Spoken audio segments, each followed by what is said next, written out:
नहीं जी, ये एक और भाई हैं, ये भी लाल गुब्बारे सेल कर रहे हैं। इनसे पूछते हैं। जनाब अस्सलाम वालेकुम, इधर आए ना। ये लाल और सफ़ेद गुब्बारों का क्या सीन है? पता नहीं हैं? पता नहीं। आप दिहाड़ी कर रहे हो?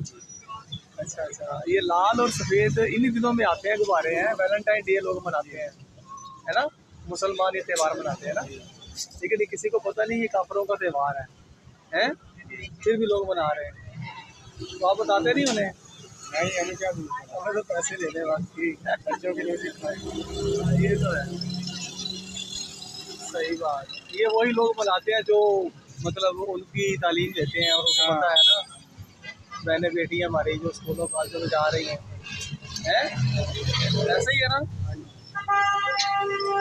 ये जनाब, ये भाई अब एक गाड़ी वाला रुका है लेने के लिए, और ये जनाब वो वहाँ पे उससे पूछा